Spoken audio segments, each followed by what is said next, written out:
You got to look at where you are, and you have to be truthful and, a phrase that I really like, intellectually honest about where you are. When you are intellectually honest about where you are, you have to acknowledge the good things and the bad things. You have to acknowledge the good and the bad to be intellectually honest. So when I do that, I can take an inventory. To take an inventory means make a list.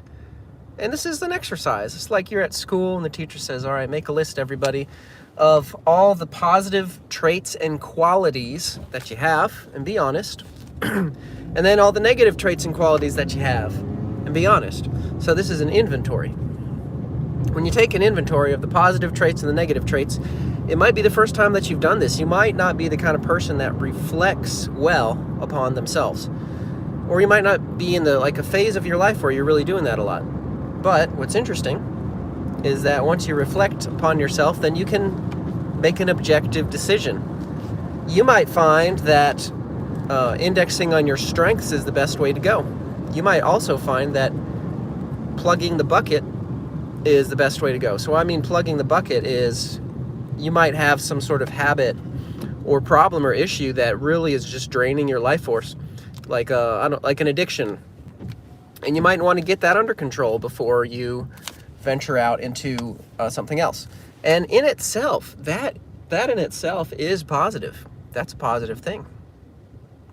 That's a practical step that you can take to reclaim your energy, your sovereignty. I really like the term personal sovereignty. Personal sovereignty means making your own decisions and taking responsibility for your own decisions and being a sovereign being, which I know that's not a good way to define something with the word itself. Sovereignty means being a self-determining being. I like that better, self-determining. So self-determining means that you're not at the whim or the mercy of your environment. You're not at the whim or mercy of the people around you. You're not at the whim or mercy of the stock market or the business that you work for. You are a self-determining person. And that is a privilege. That really is a privilege. It's something to work for. Not everybody is born with that. And in fact, I would even further say that a lot of people that are born with the fruits of self-determination, somebody else's self-determination, don't really appreciate it that much. But you will certainly appreciate the fruits of self-determination when you do it yourself. Like, who else can do it? Nobody else can do it. It requires discipline and focus and learning and a little bit of sacrifice, but it's a good kind of sacrifice. Because if you sacrifice what's not working for what is working, for what works for you, that's a net positive. Here's an example. A good example is, let's see.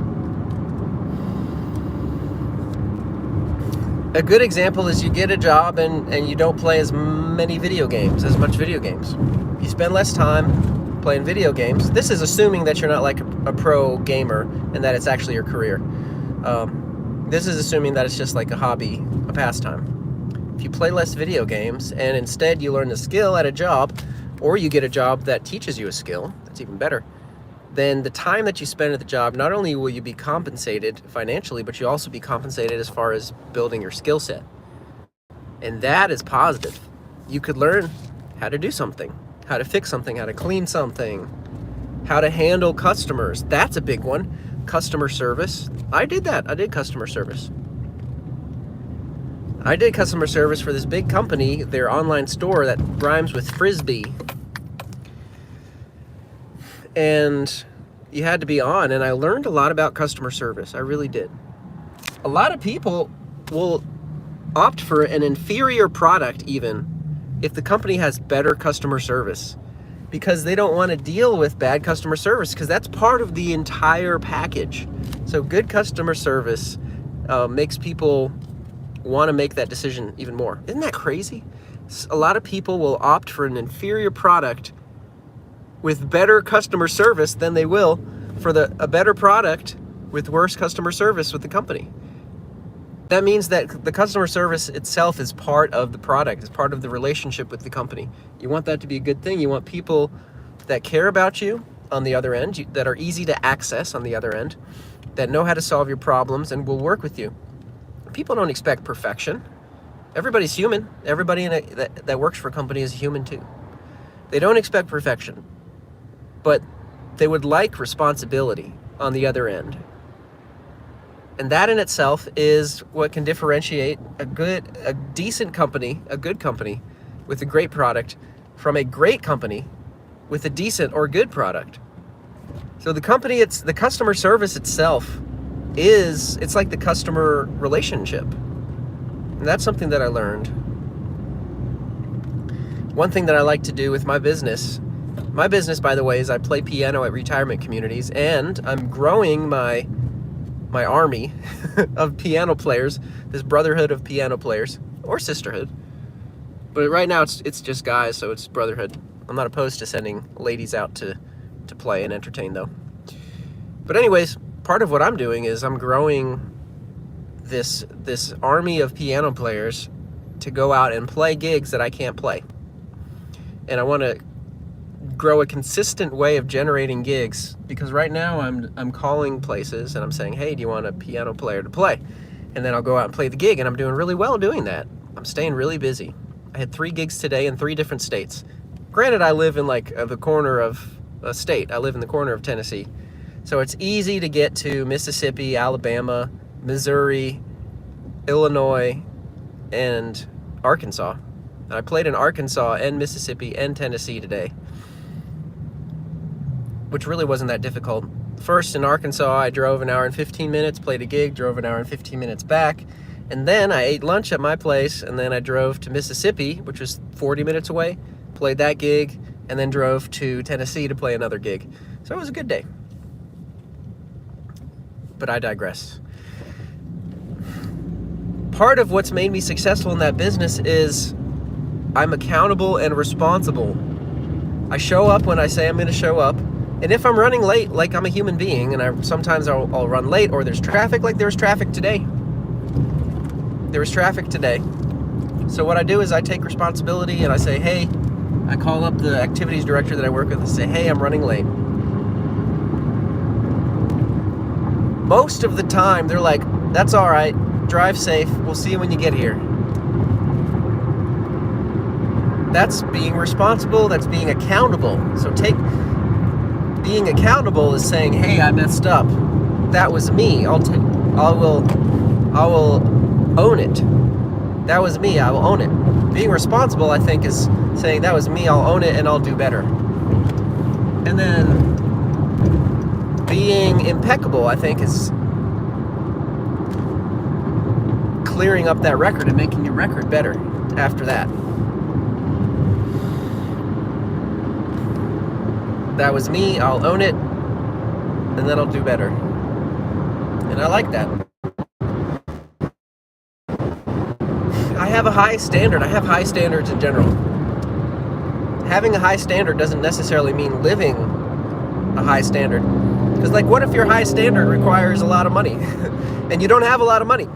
Then it is your responsibility, I think, to make that money, or to find it, or to get it somehow. I recommend earning it. I'm not talking about doing anything illegal here. I will never suggest anything illegal. But if you have high standards, you need to figure out a way to get that. And that can be motivating.